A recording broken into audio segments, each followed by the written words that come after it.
పట్టణంలోని పెద్ద మసీదు నుండి జెండా కూడలి వరకు రోడ్డు అభివృద్ధికి మున్సిపల్ అధికారులు శ్రీకారం చుట్టారు. 66 ఫీట్లతో రోడ్డు వెడల్పు చేసేందుకు మున్సిపల్ అధికారులు కొలతలు తీస్తూ మార్కింగ్ చేస్తున్నారు. పెద్దపల్లి పట్టణంలోని ప్రధాన రహదారి జమా మసీదు నుండి జెండా కూడలి వరకు రోడ్డు వెడల్పుకు ఎట్టకేలకు కదలిక మొదలైంది. రోడ్డు వెడల్పు కోసం మున్సిపల్ అధికారులు కొలతలు తీసి మార్కింగ్ చేస్తున్నారు. పెద్దపల్లి పట్టణంలో సుమారు 45 కోట్ల రూపాయలతో పలు అభివృద్ధి పనులు చేపట్టారు. పట్టణ పరిధిలోని ప్రధాన అంతర్గత రహదారుల అభివృద్ధి పనులు పూర్తి కాగా పెద్ద మసీదు నుండి జెండా కూడలి వరకు రోడ్డు అభివృద్ధి పనులు నిలిచిపోయాయి. ఈ రూట్ లో రోడ్డు వెడల్పు చేయాలంటే చాలా వరకు బిల్డింగుల ముందు భాగాలు తొలగించవలసి ఉంటుంది. వ్యాపారులు, షాపుల యజమానులతో చర్చించేందుకు ఇంతకాలం రోడ్డు అభివృద్ధి పనులను వాయిదా వేస్తూ వచ్చారు.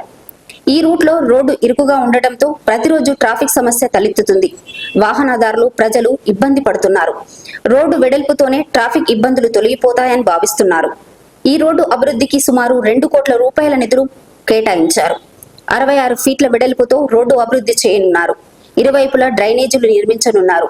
ఈ మేరకు మున్సిపల్ అధికారులు 66 ఫీట్ల రోడ్డు వెడల్పుకు కొలతలు తీస్తూ మార్కింగ్ చేస్తున్నారు. మార్కింగ్ పూర్తి చేసి మార్కింగ్ లోపు ఉన్న భవనాలను తొలగించిన వెంటనే రోడ్డు అభివృద్ధి పనులు ప్రారంభించనున్నారు.